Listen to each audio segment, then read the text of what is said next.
So this is part 2 of the Grayson storm damage. I was going to wait a little bit to do some cuts, but there are some things that are obvious. Any new growth, again, we lost all the new growth. We also lost all of the blossoms. All right, so in this case, I still have some green leaves here. I don't want to get rid of all this stuff. I want to see if I can get some buds to start pushing out of here. So I'm going to get rid of my blossom. First off. Next thing I'm going to do is I'm going to cut my leaves down. All right, there's a couple of leaves around the top of the plant.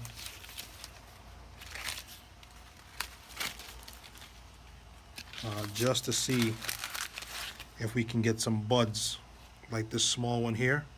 Get those buds going. Again, you can see the stalk in here is very green, so that's still alive, and hopefully we can get some buds protruding out of those places.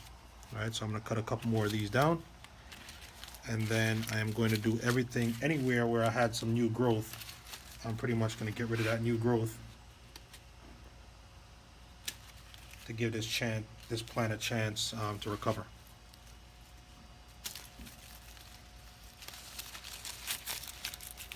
And again, all these plants, the leaves take energy, right? So as I cut some of these dead leaves away and cut away some of the parts that are not so green, this plant is using energy to kind of keep those things alive still. Right? So as I cut these away, that cuts down some of the stress on the plant itself. So this is a Valencia Pride. I'm going to leave this one as is, and then I'm going to move on to some of the other projects. This is our Bombay. Again, this is a plant I had for a customer that I was holding because she was scared of the frost. I had it covered under here, and it's still, because of the temperature getting down into the 20s, it's still withered up quite a bit. So I'm going to cut again all the new growth away, and I'm going to cut a couple of leaves here again to kind of reduce some of the stress on the plant. And hopefully we'll see some new buds here within a couple of weeks, and we'll let that one try to recover. I'm back already. I actually started this one yesterday because I was a little disheartened. The fruit, I'm still holding for the harder fruit. All the other fruit pretty much fell. So we made some cuts, at different spots on the tree. These leaves are not going to make it, so I'll just pull those off, because again, that just adds stress to the tree itself.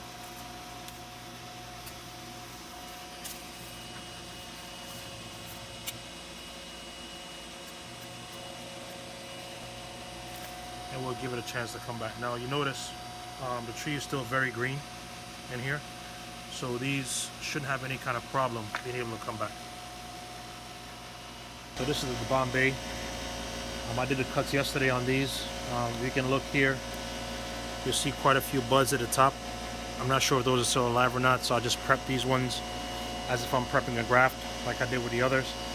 If you look at this branch here, there's a lot of withering here, so what I'm going to do is I'm just going to go ahead and cut that again there. This one is also really withered. I'm going to cut that, and this tree should be ready to go. Again, you can see what we're looking for is some buds here, here, and here, and those will possibly be branches later on. This is our Julie, same concept here. I'm going to take these top leaves,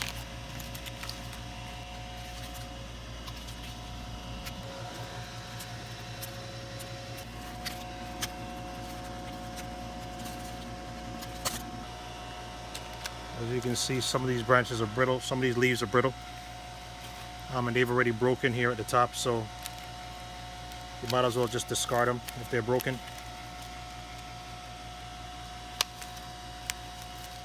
So the papaya here, we cut a number of leaves off of here already.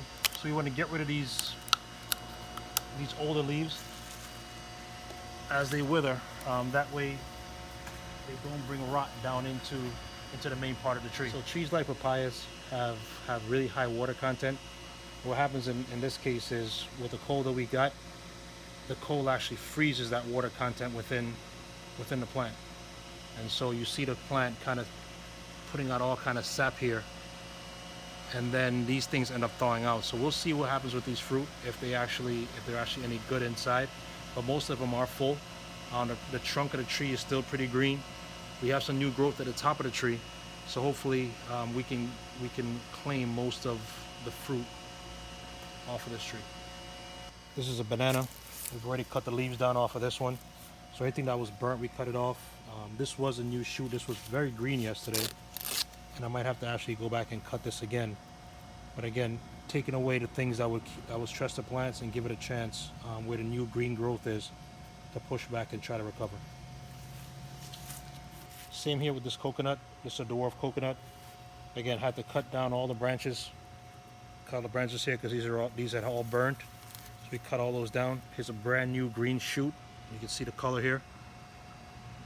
And hopefully, again, removing the dead parts, or the parts that were dying off, will give the plant a quicker chance to recover from the stress of the cold. So this is the method that we try to use here. We try to cut back the leaves. This is similar to what we do, or how we prep when we're prepping scions for grafting. As you can see, there are some green buds in here, and hopefully these green buds start to push out. So we've taken the leaves off, or taken most of the leaves off of the plant. That reduces the stress on the plant itself, and hopefully, again, we get some fresh buds out of here. Some of these are blossom buds. As you see, this one is swollen, and again, the hope is we'll get some new branches or even some buds off of this by reducing some of the stress on the tree, by removing some of the brown or the burnt leaves.